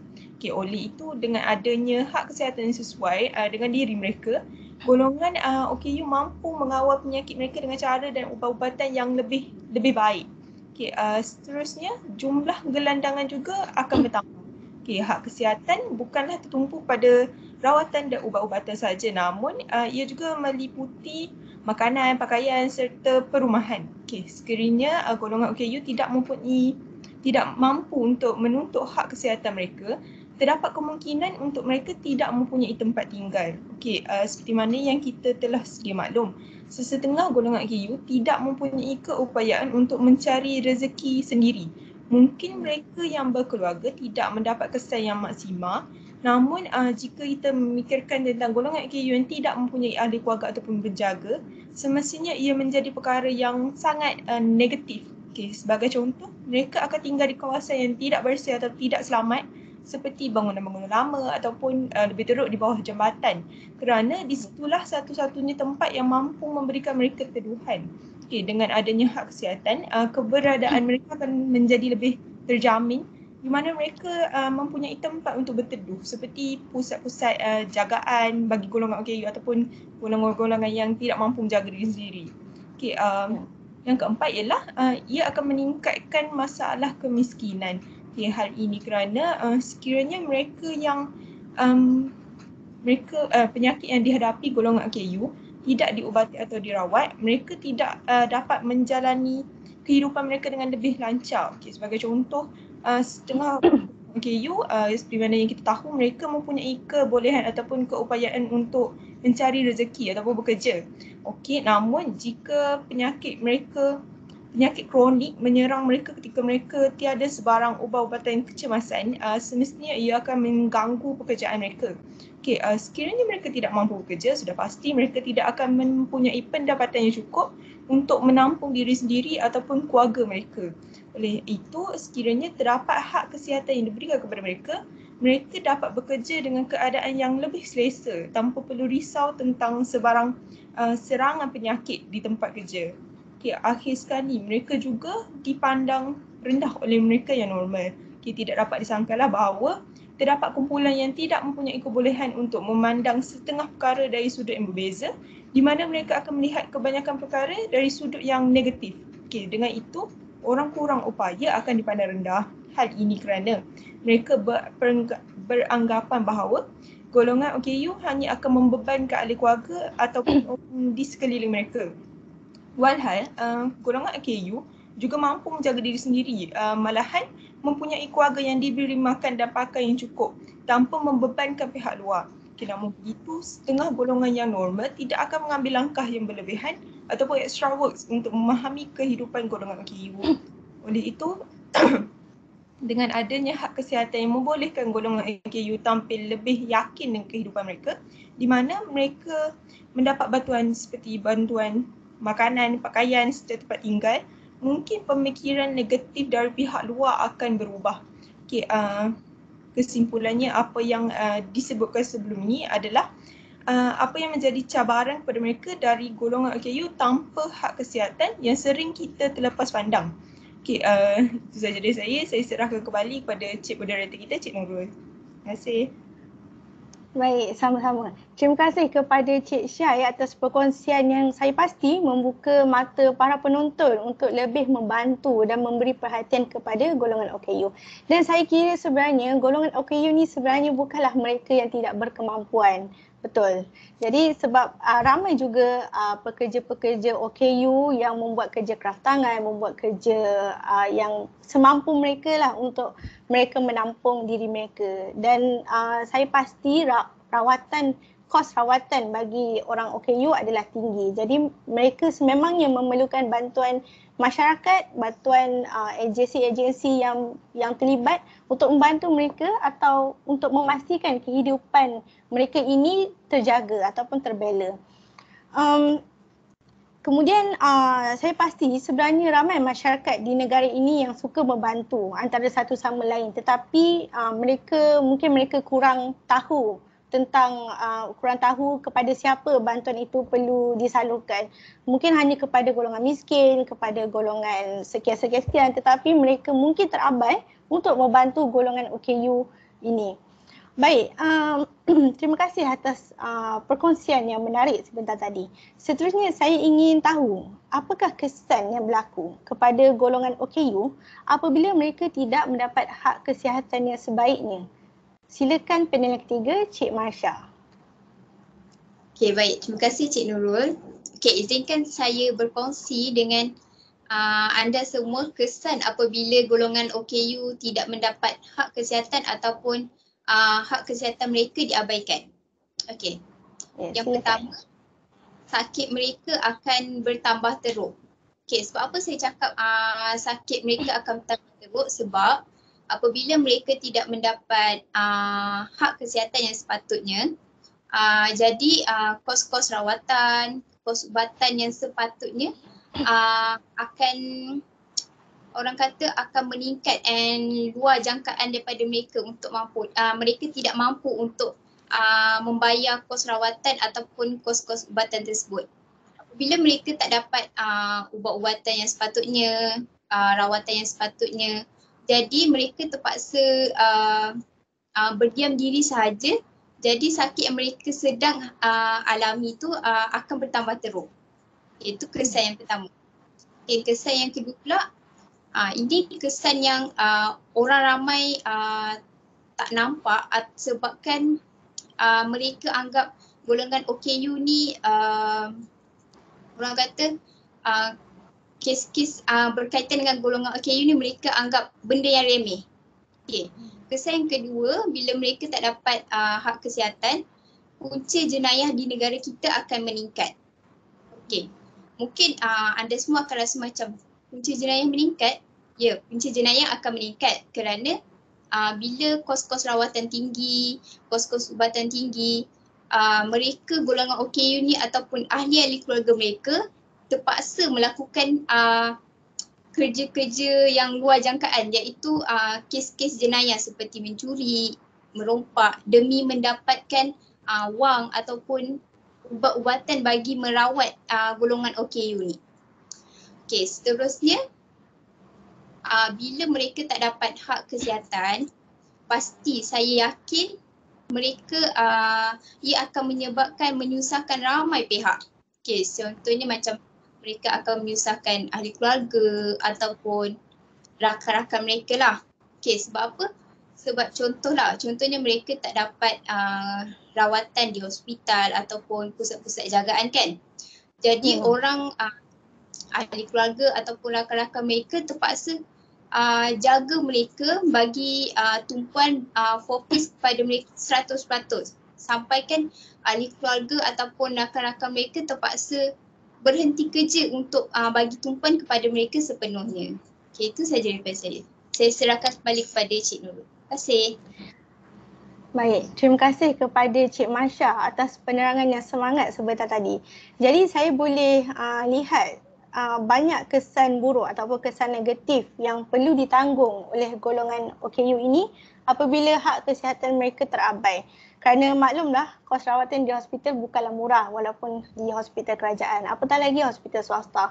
Jadi saya tertarik dengan poin yang diberikan oleh Cik Masya sebentar tadi berkenaan tentang jika golongan OKU ini kurang mendapat pembelaan dari segi menjaga kebajikan mereka dari segi kesihatan, bukan sahaja mengganggu kesihatan mereka ataupun keluarga mereka, tetapi juga akan meningkatkan kadar jenayah di dalam negara. Kerana betul, saya pasti ada juga golongan OKU yang boleh maafkan saya, yang boleh bertindak seperti merompak ataupun meragut dan melakukan apa sahaja cara untuk mendapatkan wang ataupun terlibat dengan perkara yang lebih buruk seperti dadah dan sebagainya.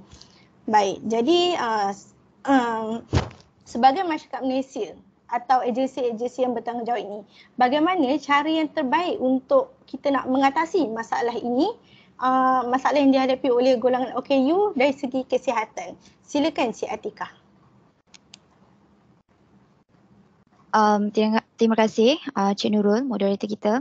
So seperti yang saya dengar rakan-rakan panel saya menghujahkan huraian mereka mengenai cabaran, mengenai kesan dan juga definisi. So tibalah masa saya untuk menjelaskan serba sikit mengenai bagaimana untuk kita mengatasi masalah-masalah yang sering dihadapi oleh golongan OKU dari segi hak kesihatan.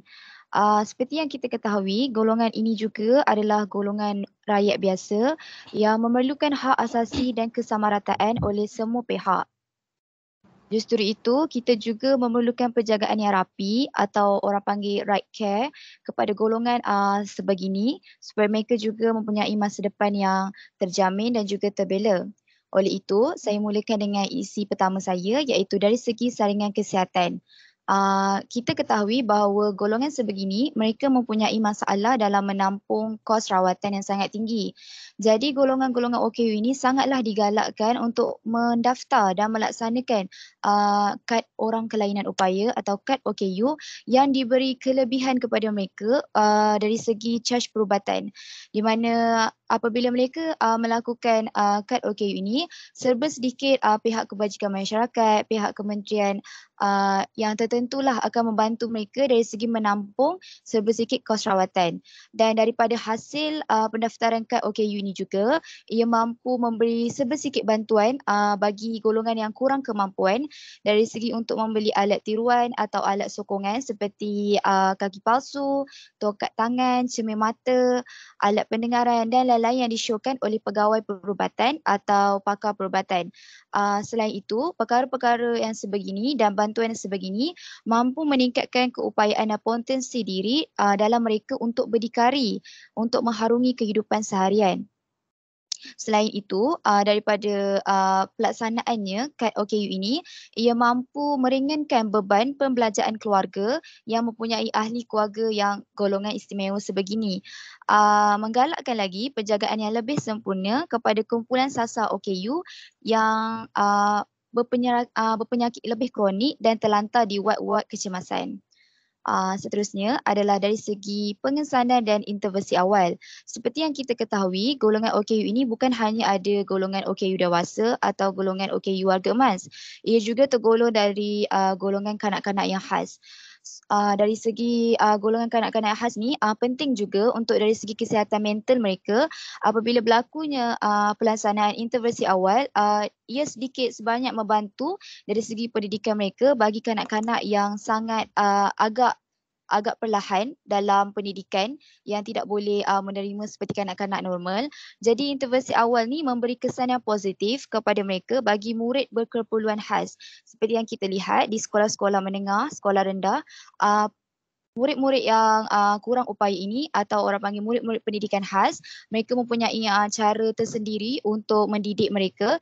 Jadi pengesanan dan intervensi awal ni mampu untuk memupuk kesihatan mental mereka apabila cikgu-cikgu dan juga para pengajar di situ tidak menggunakan cara pengajaran yang lebih cepat untuk pelajar-pelajar ini kerana mereka tidak sama.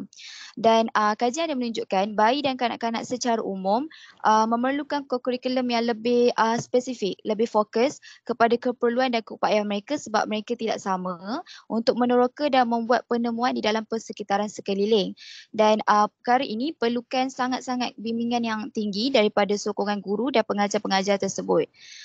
Seterusnya saya pergi ke isi saya yang ketiga iaitu rehabilitasi atau kita panggil pusat pemulihan. Seperti yang kita ketahui, banyak golongan-golongan OKU yang berkeliaran, yang tidak mempunyai tempat tinggal. Jadi pusat penjagaan atau pemulihan rehabilitasi ini sangat penting kerana perkhidmatan-perkhidmatan yang disediakan mampu membina jati diri mereka dan mampu membuatkan mereka untuk berjaya untuk mengharungi kehidupan kerana mempunyai ilmu dan kepakaran yang tersendiri. Sumber-sumber mengoptimalkan bahawa perkhidmatan ini mampu sedikit sebanyak memberikan mereka ilmu pengetahuan yang mungkin tidak dapat di sekolah biasa saja. Melalui pendekatan ini, skop rehabilitasi telah diperkembangkan dari perkhidmatan untuk kanak-kanak saja sekarang dah lebih kepada warga tua, daripada orang dewasa dan juga orang yang mempunyai masalah lah dari segi psikologi, dari segi kecacatan dan sebagainya. Selain itu, perkara ini perlulah dilakukan secara berperingkat dan menjalankan program-program pendidikan yang tertentu. Contohnya program outreach di komuniti-komuniti tertentu supaya kita kembangkan lagi mengenai apa yang patut kita lakukan kepada golongan ini supaya mereka rasa mereka ini sama seperti golongan-golongan yang lain dan tak ada istilah tidak setara ataupun tidak sama dalam status sosial. Bukan itu saja, pihak yang terlibat dalam pusat pemulihan ini juga perlu mainkan peranan dan salah satunya adalah jururawat juga perlu dilatih secara konsisten dan berterusan supaya dapat membantu pusat pemulihan ini menyediakan keperluan-keperluan yang penting kepada golongan tersebut. Dan stimulasi awal mestilah dilakukan kepada kanak-kanak terutamanya kerana mereka masih muda dan perlukan pendekatan yang lebih lain sikit daripada orang yang berumur macam kita. Latihan kepada anggota kesihatan mestilah dilaksanakan secara tekun dan kita mestilah menggunakan alat-alat bahan dan modul yang sangat bersesuaian dengan mereka supaya dapat melatih mereka menjadi model insan yang memberi perkhidmatan kepada masyarakat. Seterus itu memberi orang kata kebaikan kepada negara kita, bahawa membuktikan bahawa mereka juga boleh memberi sumbangan yang sama rata seperti masyarakat yang lain. Baik, terima kasih atas penerangan yang penuh informasi Cik Atikah. Jadi rupanya banyak kaedah yang boleh dilakukan untuk membantu golongan OKU ini. Tinggal lagi seberapa tinggi tahap prihatin masyarakat ataupun agensi yang berkaitan untuk memberikan kehidupan yang lebih baik kepada golongan OKU di negara ini. Jadi tentang kaedah yang boleh dilakukan, saya pasti golongan OKU ini memerlukan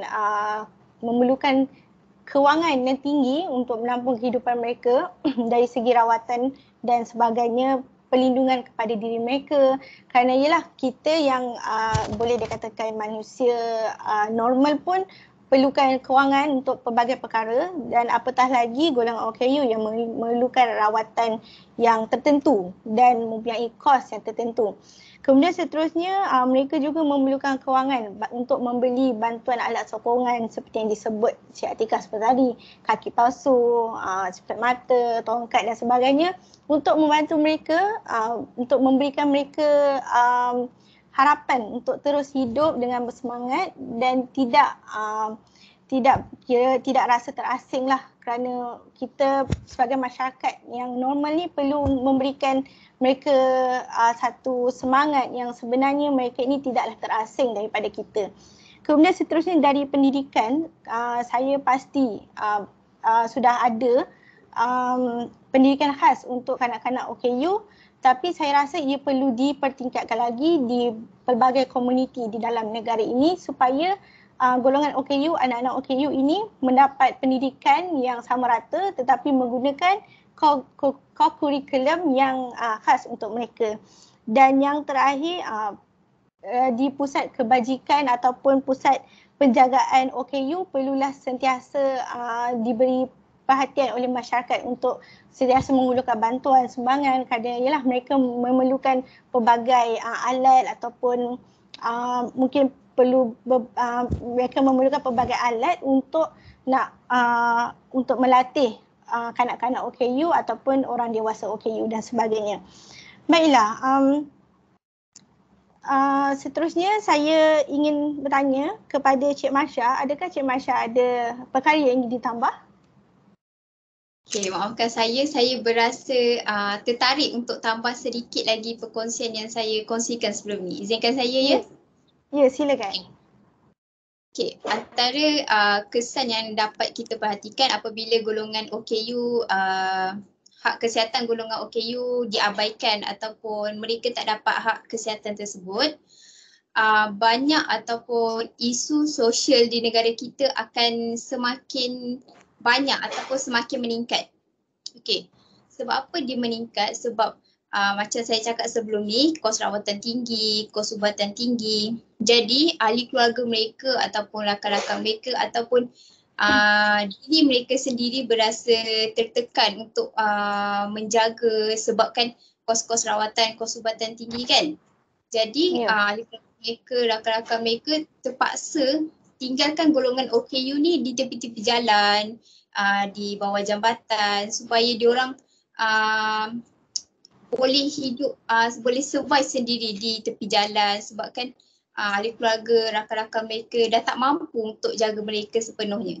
Okey, seterusnya jumlah pesakit tenat di hospital akan bertambah ramai juga sebab pada peringkat awal bila mereka tidak diberikan rawatan kepada golongan OKU, sakit-sakit yang dialami oleh golongan OKU ni akan bertambah teruk kan, macam saya cakap sebelum tadi. Jadi bila dah macam sampai tahap tenat, sampai tahap nazak, pihak hospital apa-apa secara sekalipun apabila dah sampai tenat, nazak macam tu, pihak hospital terpaksa terima golongan OKU ni untuk diberikan rawatan. Jadi bila sikap macam sikap mengabaikan hak kesihatan golongan OKU ni tidak dibendung, pesakit-pesakit tenat akan bertambah ramai di hospital, di ward-ward ICU. Jadi kita sebagai rakyat ataupun agensi-agensi yang bertanggungjawab perlu memainkan peranan untuk hak kesihatan golongan OKU ni tidak diabaikan supaya pesakit-pesakit tenat di hospital tidak ramai dan tidak sampai orang kata ICU tu janganlah sampai penuh padat disebabkan golongan OKU ni tak dapat hak kesihatan mereka. Kita tak naklah nanti orang negara-negara luar pandang remeh dekat negara kita. Okay, dan insyaAllah ini yang last kali poin saya, peratusan bunuh diri dan pesakit mental akan meningkat di negara kita. Ini kita lebihkan kepada ahli keluarga mereka dululah. Bila mereka tertekan dengan dengan golongan OKU, sebab yelah macam panel-panel lain yang dah terangkan, golongan OKU ni kan dia kurang mampu untuk dari segi fizikal, mental mereka kan. Jadi bila orang kata bila macam diorang dah tak mampu nak jaga golongan OKU ni, ataupun golongan OKU ni sendiri tertekan dengan diri mereka, mereka sampai dah orang kata macam dah berserah dengan diri sampai tahap mereka mereka anggap bunuh diri adalah jalan penyelesaian mereka. Dan pesakit mental, of course, bila mereka tertekan golongan OKU ni, bila orang kata macam diorang sakit kan, mestilah ahli keluarga mereka ataupun rakan-rakan mereka fokus kepada mereka sepenuhnya kan. Jadi macam kita juga bila kita sakit macam-macam ragam kan. Lagi-lagi orang OKU mesti macam-macam ragam kan. Jadi bila ahli ataupun rakan-rakan mereka dah tak mampu ataupun terlalu penat, jadi mereka akan diserang dengan sakit-sakit mental. Jadi sakit mental tu akan meningkat dalam negara kita. Kita tak naklah sakit mental ni banyak di negara kita, sebab kita pun tahu bila sakit mental banyak di negara kita, itu adalah sesuatu perkara yang agak negatif dan agak buruk, dan macam biasa negara luar akan pandang buruk terhadap negara kita. Okay, itu saja. Terima kasih. Ya, bagi saya itu ialah satu pertambahan informasi yang menarik. Jadi bercakap tentang kes bunuh diri yang meningkat terhadap golongan OKU ini. Saya ingin bertanya kepada Cik Damia, panel yang pertama, apakah isu semasa yang berlaku kepada golongan OKU dari segi kesihatan mental mereka? Adakah ada isu terbaru tentang golongan OKU yang bunuh diri? Silakan Cik Damia. Terima kasih moderator. Isu semasa mengenai kesihatan mental golongan OKU ni ada berlaku pada tahun lepas, pada 2 Februari 2020 di Kuala Terengganu, di mana seorang OKU lelaki telah membuat cubaan membunuh diri dengan menjerut leher dengan tali nailon. Dipercayai akibat tekanan hidup. Akhirnya tertuduh diarahkan untuk jalani rawatan psikiatri. Kita memang akui dengan pandemik COVID-19 ni sangat memberi kesan kepada kita dalam macam-macam faktor lah. Apatah lagi bagi mereka golongan OKU ni. Oleh itu mereka ni sangat memerlukan perhatian yang lebih, inisiatif-inisiatif yang lebih daripada pihak kerajaan. Dan sememangnya pendedahan pendidikan awal perlu diterapkan dalam masyarakat untuk kita lebih memahami akan hak-hak dan kepentingan untuk melindungi warga OKU ni. Untuk pengetahuan juga, kita ada Hari OKU Sedunia pada 3 Disember pada setiap tahun. Jadi saya akhiri saya punya slot ni dengan satu quote yang saya ambil daripada Google. Dia kata, "There is no greater disability in society than the inability to see a person as a more." Okay, baik, sekian saja daripada saya serahkan kembali kepada moderator. Ya, terima kasih Cik Damia atas perkongsian tentang isu semasa. Jadi saya kirakan isu bunuh diri ni bukan hanya kepada masyarakat biasa tetapi juga kepada golongan OKU. Dan menyebut tentang 3 Disember setiap tahun ialah sambutan Hari OKU Sedunia. Jadi saya ingin mengajak para penonton untuk kita ingat tarikh 3 Disember ini untuk kita menyambutnya dengan pelbagai cara. Mungkin kita boleh post di social media kita untuk memberi kesedaran kepada semua masyarakat tentang kebajikan OKU yang kita perlu jaga. Okey, baiklah. Mungkin Cik Syai ada harapan dari segi nasib kesihatan kepada golongan OKU pada masa hadapan. Dipersilakan. Ya, terima kasih Cik Moderator. Berkenaan harapan saya ialah supaya golongan OKU diberi hak yang sewajarnya mereka dapat. Lebih-lebih lagi dan perkara yang penting seperti mana perkara yang melibatkan kesihatan mereka. Ni bukan saja boleh membantu mereka dalam masalah kesihatan, namun ia juga boleh membantu mereka dalam meneruskan kehidupan tanpa memikirkan masalah kesihatan mereka. Sebagai contoh, mereka dapat bekerja ataupun belajar tanpa meletakkan ketidakupayaan mereka di hadapan. Perkara ini juga bukanlah tanggungjawab pihak berkuasa sahaja, namun orang awam seperti kita juga boleh membantu dalam memberikan golongan OKU peluang untuk hidup dalam keadaan yang lebih selesa dan mereka tidak akan terasa asing dengan mereka yang berupaya. Sebagai contoh, kita boleh memberi dana kepada agensi-agensi yang berdaftar ataupun memberi layanan yang baik kepada mereka daripada golongan OKU, ataupun seperti mana Encik Nurul kata tadi, boleh kita sebarkan maklumat-maklumat berkenaan OKU di media sosial. Dengan itu golongan OKU juga dapat hidup dengan lebih senang dan lebih selesa di samping mereka yang berupaya. Itu saja harapan saya serahkan kepada Encik Nurul. Baik, jadi saya kira besar harapan Cik Syai kepada golongan OKU. Jadi saya fikir alangkah bagusnya jika semua masyarakat atau individu di negara ini mempunyai ihsan atau harapan yang sama seperti Cik Syai untuk membela golongan OKU ini. Jadi saya pasti Malaysia boleh menjadi negara contoh terhadap menjaga kebajikan OKU. Jadi kita sudah hampir ke akhir wawancara ini. Mungkin Cik Atikah mempunyai kata-kata akhir atau pesanan yang ingin disampaikan kepada para penonton. Dipersilakan. Terima kasih Cik Moderator kita. Seperti yang rakan-rakan panel saya dah jelaskan, di sini saya cuma nak tambah sikit lagi bagi pihak-pihak agensi yang sepatutnya menjalankan tanggungjawab mereka bagi membela nasib-nasib golongan tersebut. Secara keseluruhannya, golongan OKU ni mestilah diberi input teknikal berkaitan penjagaan kesihatan yang cukup rapi daripada agensi seperti Jabatan Kebajikan Masyarakat. Bukan itu saja, dari segi Kementerian Pelajaran Malaysia dan Kementerian Pembangunan Wanita, Keluarga dan Masyarakat juga salah satu daripadanya mestilah mengambil berat tentang perkara yang dihadapi oleh golongan-golongan sebegini. Golongan OKU ni adalah manusia juga yang perlu diberikan hak kesamarataan dan hak asasi terutamanya dari segi kesihatan.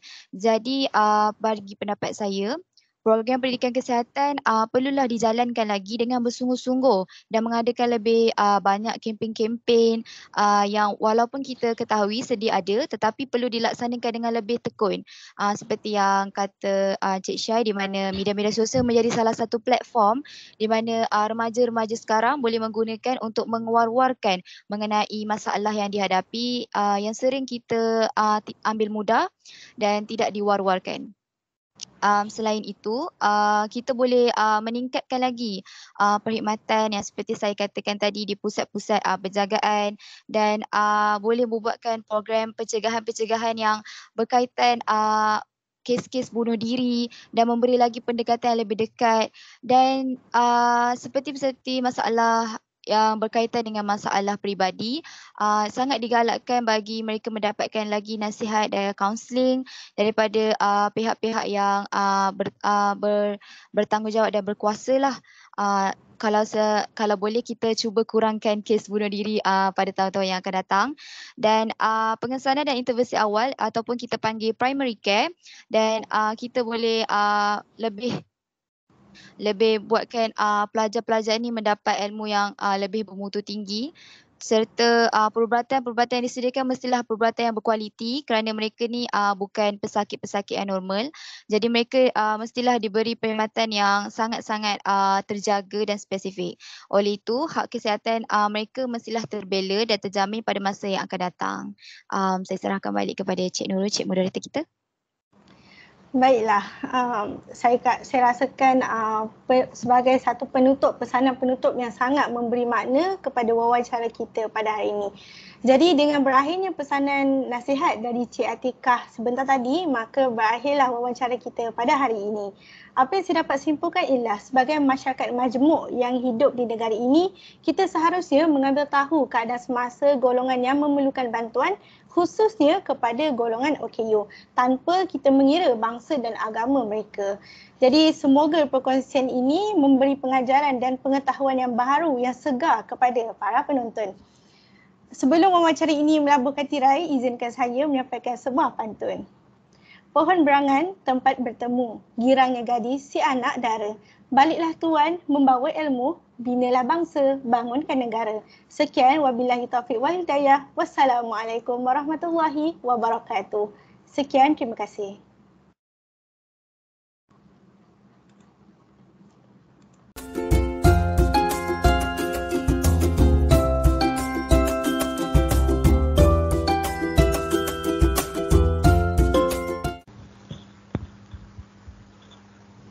Assalamualaikum warahmatullahi wabarakatuh. Saya Nur Damia Atikah binti Ramzi, nombor matrik 1202752.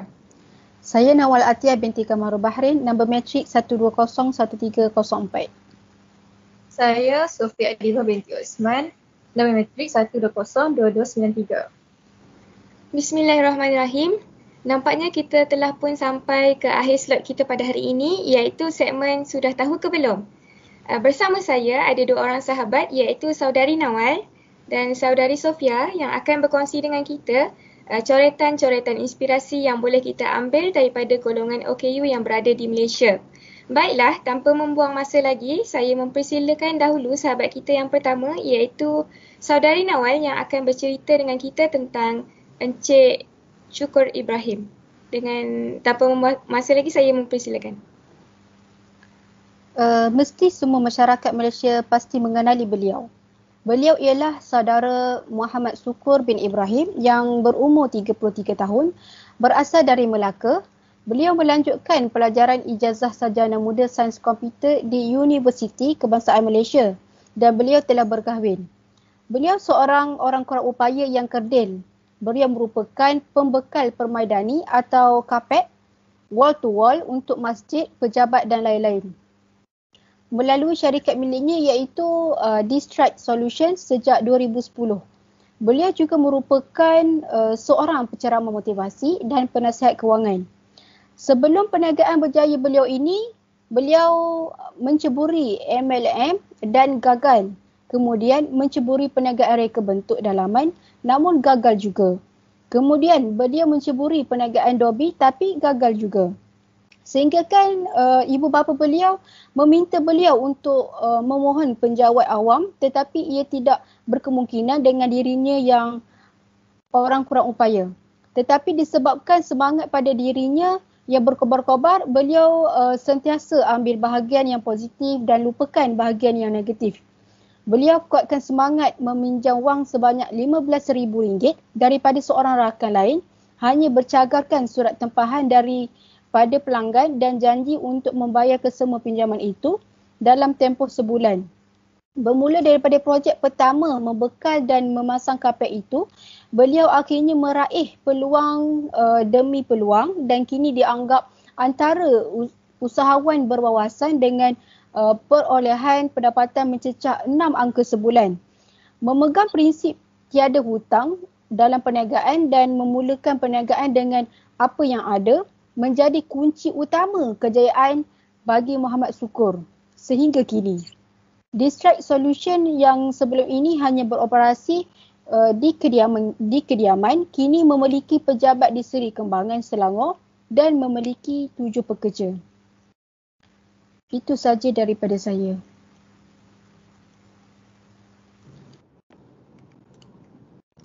Terima kasih Saudari Nawal. Masya Allah, sungguh menarik ya kisah yang diceritakan oleh Saudari Nawal sebentar tadi. Kisah jatuh bangun Encik Syukur Ibrahim. Apa yang boleh saya dapat, kita mulalah dari bawah usaha walaupun penuh dengan halangan. Baiklah, seterusnya kita teruskan pula dengan sharing kita yang kedua, iaitu daripada Saudari Sofia berkenaan kisah inspirasi Encik Zarif Afandi. Dipersilakan. Zarif Afandi ni merupakan golongan OKU yang saya rasa ia agak terkenal di Malaysia ya. Beliau, nama penuh beliau ialah Muhammad Zarif Afandi.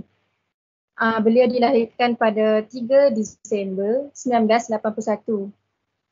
Beliau merupakan pemilik The Zarif Initiative Sendirian Berhad. Syarikat ini adalah miliknya yang ditubuhkan. Beliau merupakan golongan OKU yang banyak memberikan inspirasi kepada rakyat Malaysia. Beliau tidak dikurniakan kedua-dua belah tangan sejak lahir.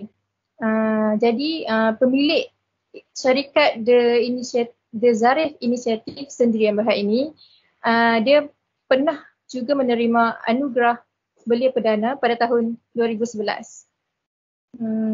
Seterusnya, dengan beliau tidak mendapat pekerjaan di syarikat-syarikat tempatan. Jadi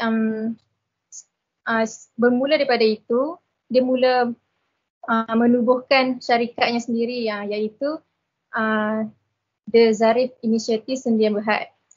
Syarikat ni ialah sebuah syarikat yang bertujuan untuk memupuk dan membangunkan nilai-nilai sosial yang bertanggungjawab untuk agensi korporat, kerajaan, institusi akademik dan pertubuhan lain. Sejak dulu semasa kecil, ibu beliau iaitu Mariatul Akmal Abdullah Shah pernah menceritakan bahawa sejak kecil beliau sudah menunjukkan kegigihan dan semangatnya hingga ada kalanya ibu dia rasa macam dia ni seperti manusia normal, menjalani kehidupan yang normal. Terutamanya pada ketika dia berumur 6 tahun. Beliau pernah ditolak permohonan untuk masuk ke sekolah biasa oleh guru besar. Kemudian sejak daripada itu dia menunjukkan keupayaan dia untuk berdikari, untuk bergerak dan mengurus diri kepada guru besar yang awalnya menolak permohonan untuk kemasukan ke sekolah dengan alasan tiada kemudahan untuk orang kelainan upaya. Saat itu ibunya merasakan bahawa anak dia ni akan jadi seorang yang sangat hebat pada satu ketika nanti. Akhirnya telahan ibunya itu benar. Pada antara program yang dianjurkan oleh beliau dalam daripada syarikat beliau iaitu The Zarif Initiative Sendirian Berhad ialah beliau menganjurkan program kesukarelawan iaitu membantu mangsa tsunami di Aceh, Indonesia dengan kerjasama beberapa badan bukan kerajaan. Beliau juga melancarkan sebuah perkhidmatan sesi pengkongsian iaitu The Giving a Hand with a Foot. Dalam program ini, dalam perkhidmatan ini, beliau menggalakkan orang ramai memanfaatkan sepenuhnya kemampuan diri serta menjalani hidup yang lebih bermakna. Beliau berkata, selain keyakinan diri yang tinggi dan mengamalkan minda positif, langkah awal membina rangkaian sejak pengajian di institusi pengajian tinggi antara faktor kejayaan yang kini. Kesimpulannya, kita hendaklah bekerja keras untuk membuktikan kepada semua orang bahawa kekurangan dalam diri kita bukanlah satu penghalang untuk mencapai kejayaan. Sekian daripada saya. Baiklah, terima kasih saudari Sofia. Kita memang akui sekarang ni golongan OKU memang susah untuk dapatkan pekerjaan kat Malaysia ni. Sehingga kan macam tadi Encik Zarif kan, Encik Zarif terpaksa adakan inisiatif syarikat demi melangsungkanlah harian kehidupan seharian. Baiklah. Sekalung penghargaan diucapkan kepada saudari Nawal dan juga saudari Sofia yang sudi berkongsi dengan kita berkenaan kisah inspirasi daripada golongan OKU yang boleh kita peroleh manfaatnya bersama dan tentunya menjadi pembakar semangat dan motivasi untuk kita jadi versi yang lebih baik. Kalau mereka ni golongan OKU yang ada keterbatasan dan limitasi ni boleh, tentu kita pun boleh juga. Baiklah, sekian saja daripada kami. Kami mohon maaf andai ada salah silap kurang sana sini. Kami akhiri dengan sebuah tayangan video untuk anda semua. Sekian, terima kasih. Assalamualaikum warahmatullahi wabarakatuh.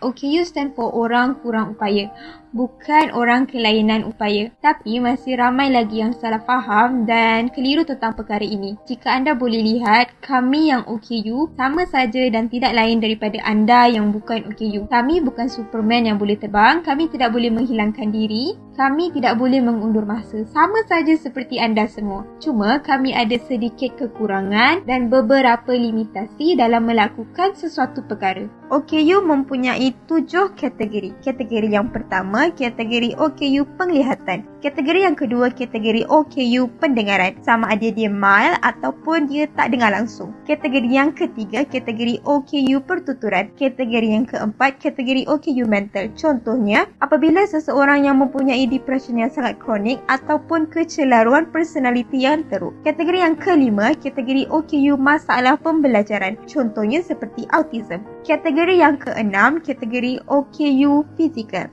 Seperti saya dikategorikan dalam OKU fizikal. Nama penyakit saya ialah Charcot-Marie-Tooth disease yang melemahkan kaki dan tangan saya. Saya mengalami kesukaran dan sedikit slow dalam pergerakan kaki dan tangan saya. Dan kategori yang terakhir, kategori yang ketujuh, OKU pelbagai. OKU pelbagai ini apabila seseorang mempunyai lebih daripada satu kategori yang lain tadi dalam dirinya. Contohnya, seseorang itu mengalami masalah pertuturan, dalam masa yang sama, dia juga mempunyai masalah pendengaran. Kebiasaannya, seseorang yang mempunyai masalah pertuturan mempunyai masalah pendengaran sejak kecil lagi. Hal ini kerana dia tidak boleh mendengar bagaimana satu-satu perkataan itu disebut. Cabaran-cabaran yang sering kami alami sebagai OKU adalah kurangnya kesedaran dalam kalangan masyarakat. Jadi, saya dari dulu lagi sering diejek dan ditiru gaya, dipanggil robot, diherdik, ditengking sebab berjalan lambat. Itu saya yang fizikalnya nampak OKU. Kami punya cabaran seperti hak-hak kami yang tidak dijaga dan diinvade oleh masyarakat seperti parking-parking OKU, tanda-tanda OKU yang digunakan sesuka hati oleh orang-orang yang bukan OKU. Dan saya harap kesedaran antara kita sesama masyarakat dan sesama warga Malaysia dapat ditingkatkan dan dapat membantu satu sama lain dan memahami antara satu sama lain. Saya juga ingin memberi informasi tambahan. Kebiasaannya, kita akan panggil orang yang bukan OKU itu orang normal. Tetapi apa kata kita cuba dari sekarang untuk menggelarkan diri kita yang normal ini sebagai orang bukan OKU. Dan orang OKU adalah orang OKU. Di situ kita akan nampak lebih harmoni dan lebih saling memahami. Sekian sahaja daripada saya. Assalamualaikum. Jumpa lagi.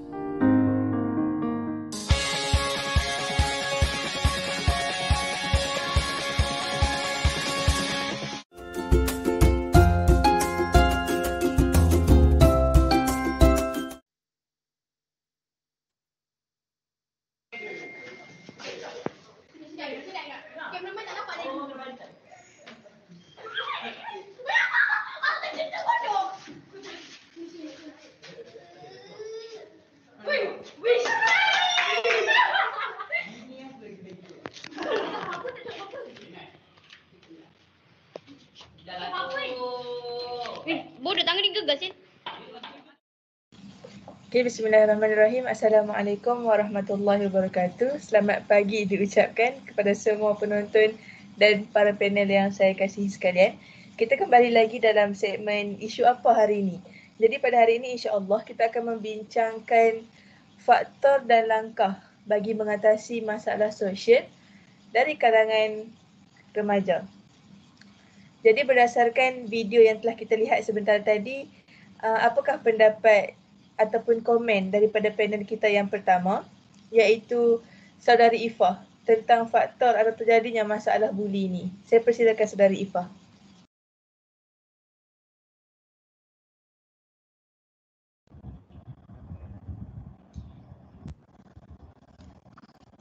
Baiklah, untuk seperti yang kita lihat dari video sebentar tadi, ini menunjukkan bahawa wanita pada masa kini sangat mudah terdedah kepada perkara yang tidak bermoral, lebih-lebih lagi dari kalangan remaja. Remaja pada masa kini terlalu mudah untuk bersosial dan mempunyai rakan atau kenalan yang lebih berusia daripada umur mereka sendiri. Sebagai contoh, seumur remaja-remaja di sekolah menengah ramai berkenalan atau berkawan dengan orang yang lebih tua daripada mereka disebabkan apps yang sangat viral ataupun sangat yang digunakan oleh mereka seperti League Match. Daripada situ mereka lebih cenderung untuk mengenali orang-orang yang mereka tidak kenali dan mudah cenderung untuk terpengaruh kepada budaya remaja yang tidak sihat. Okey. Pergaulan antara faktornya, punca pergaulan bebas yang mengakibatkan mereka cenderung untuk melakukan perkara-perkara yang terlarang dan tidak memberi manfaat kepada diri mereka sendiri. Itu saja. Baiklah, terima kasih kepada saudari Ifah. Saya sangat-sangat setuju dengan poin yang disampaikan, iaitu wanita terutamanya di kalangan remaja ni sangat-sangatlah mudah terpengaruh dengan perkara-perkara yang tidak baik, dan juga disebabkan oleh perkembangan teknologi semasa yang menyebabkan sangat mudah untuk mereka akses aplikasi-aplikasi yang menyebabkan mereka mudah terpengaruh dan akhirnya mereka cenderung untuk mengaplikasikan dalam kehidupan seharian. Jadi kita lihat pula apakah pandangan ataupun pendapat daripada panel kita yang kedua, iaitu saudari Izian, mengenai faktor ataupun punca terjadinya masalah buli ini. Saya persilakan. Okey, bismillahirrahmanirrahim. Okey, seperti kita lihat pada video tadi adalah berkenaan dengan kes buli, kan?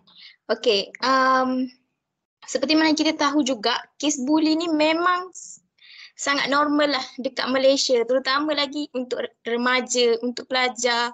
Lagi kalau macam kita dekat fasa pandemik COVID-19 ni, walaupun bukan dekat sekolah, dekat flat, dekat rumah, dekat-dekat dengan kawan, kalau jumpa kawan pun tetap ada je isu-isu macam ni berlaku. Jadi menurut kepada pandangan saya sendirilah, perkara dan isu ni berlaku adalah disebabkan kurangnya pengawalan yang sangat ketat daripada ibu bapa mereka sendiri. Sebab ibu bapa dia merupakan sangat pentinglah peranan untuk kenapanya terjadi isu macam ni, adalah salah satunya fungsi ibu bapa tu sendiri. Okey, mungkin kerana kalau kita lihat kepada pandemik COVID-19 juga, mungkin ibu bapa mereka tu dia terlalu sibuk nak cari duit, dan dia ibu bapa yang bersikap dengan materialistik, disebabkan diorang pun disebabkan dengan sikap ibu bapa tu, diorang macam terabai tanggungjawab mereka kepada anak-anak. Jadi anak-anak tu akan kuranglah dapat prihatin, dan diorang rasa ni diorang ni macam kurang kasih sayang dan sangat menyusahkan. Jadi anak-anak yang perangai macam ni diorang bila dekat luar, diorang akan cari perhatian dan dia akan buatlah benda-benda yang tak baik. Contohnya buli tadilah. Yang kita tengok perlakuan tu adalah negatif, kan? Okey, kalau macam kita ikut kepada situasi pandemik COVID-19 ni, mungkinlah pengawalan ibu bapa tu agak sedikit ketat lah berbanding kepada yang fasa-fasa kehidupan yang sebelum ni. Tapi kenapa tetap isu ni berlaku dalam fasa pandemik COVID-19? Adakah ibu bapa tu dia rasa dia betul-betul jaga anak mereka dengan betul? Kalau tak, mesti takkan berlakukan isu macam ni. Jadi mungkin ibu bapa kenalah tetap ambil peranan mereka dalam kes ni. Itu menurut pandangan saya lah. Itu saja. Okay, terima kasih saya ucapkan kepada saudari Izian atas pandangan yang saya rasa begitu betul lah dengan keadaan sekarang, kan, COVID-19. Yang mana kita dapat lihat bila mana ibu bapa ni kurang mengawal anak-anak mereka disebabkan mereka terlalu sibuk, ataupun disebabkan anak-anak mereka sendiri yang tidak suka dikongkong, ataupun mempunyai kemungkinan masalah rumah tangga dan sebagainya yang menyebabkan anak-anak ini terasa terabai dan akhirnya memilih untuk lebih mencari perhatian di luar dan di media sosial. Jadi inilah antara punca-punca berlakunya masalah pembulian dalam kalangan remaja, dalam kalangan wanita terutamanya remaja. Baiklah, kita sudah mendengar tentang faktor ataupun punca masalah ini. Jadi saya nak persilakan panel kita yang ketiga iaitu Saudari Husna yang mungkin boleh memberi pendapat ataupun pandangan beliau tentang apakah langkah-langkah untuk mengatasi masalah buli ini. Jadi saya persilakan Saudari Husna. Baiklah, terima kasih. Antara langkah yang boleh diambil bagi membanteras jenayah buli ialah yang pertama, ibu bapa perlu memainkan peranan penting dalam hal ini. Yang pertama, memberitahu atau membimbing anak-anak tentang keburukan membuli dan sebagainya. Kemudian bersikap tegas untuk menegur anak-anak sekiranya mereka terlibat dalam apa-apa jenayah seperti buli. Yang ketiga, memantau aktiviti anak-anak supaya mereka tak terdedah dengan jenayah buli. Yang kedua, menerapkan nilai agama dalam diri anak-anak sejak mereka kecil. Hal ini sedikit sebanyak akan mempengaruhi tingkah laku anak-anak apabila mereka meningkat dewasa kelak.